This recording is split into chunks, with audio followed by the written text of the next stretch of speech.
माई हो राजेश राम दीदी फुल। Oh my God सर में खड़ा हो गया। वो 20 रुपया 20 रुपया फुल काहे का? अरे भूमाली हे माई अरे भुवनी रे माई भुवनी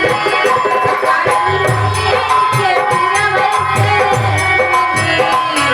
अरे भूमाली हे माई भूमाली करी माई के पिरवासे भूमाली।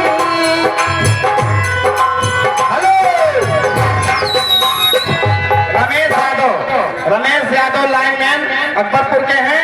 20 रुपए का पुरस्कार आता है। फरमान है सुगना रे बेईमानवा कहना लिए उले और गवाना। रमेश यादव हुआ कि रमेश अहिर हुए? रमेश अगर अहिर मन करे बहुत गहीर। अरे सुगना रे बेईमानवा अरे सुगना रे बेईमानवा कहना लिए गवाना।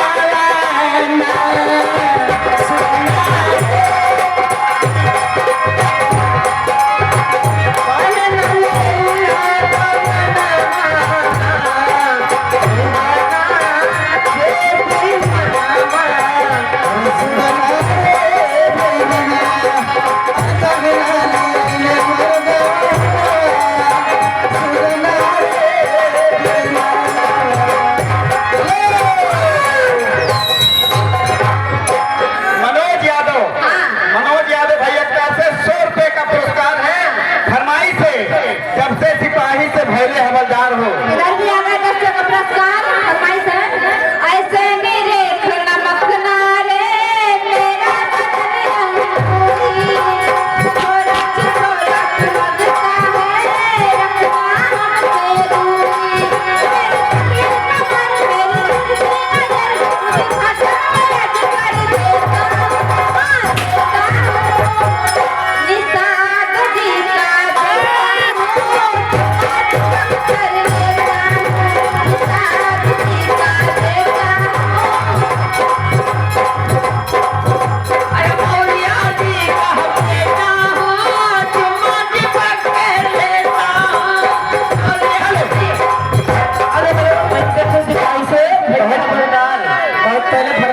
का लेकिन कहना है कि जब से सिपाही से अच्छा कि जब से सिपाही से भैले हवलदार हो न दुनिया पे गोली मारे न दुनिया पे गोली मारे सैया हमार हो न दुनिया पे गोली मारे सैया हमार हो दुनिया पे गोली मारे सैया हमार हो।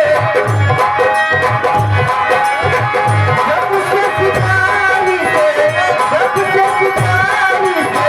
भले हवलदार हो न दुनिया पे गोली मारे सैया हमार हो।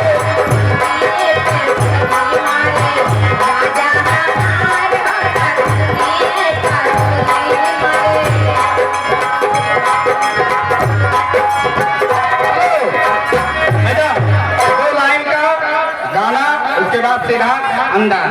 ठीक है लीजिए 5 मिनट का ज्यादा नहीं सिर्फ 5 मिनट का और समय लेंगे हम क्योंकि हमारे कुछ कलाकार अभी तैयार नहीं हो पाए हैं। ठीक है लेकिन कहना है चलते चलते और कलिमा कदर न जाने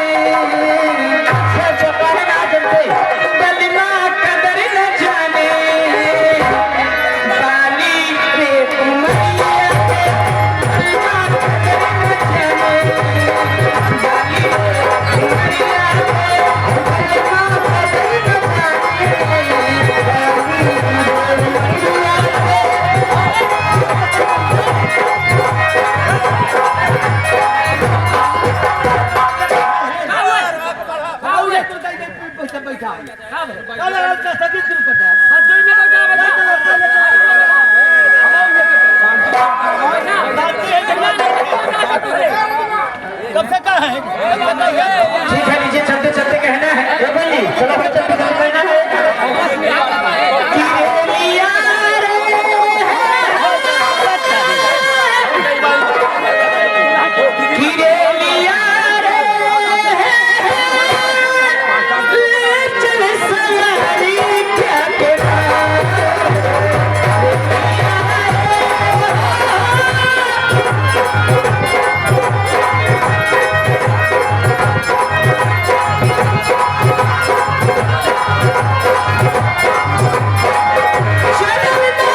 झूठे से अरे का गई ना तू नस नस में खो गई ना सवार डाल देना बड़े सानी में बजा बजे बोले बेरा डाला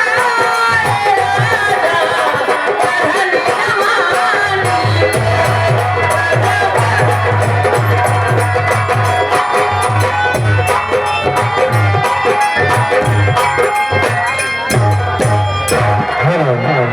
यहाँ देवतानी देवताओं एवं राम देवताओं का नमन करते हुए उपस्थित समुदाय में दो राष्ट्र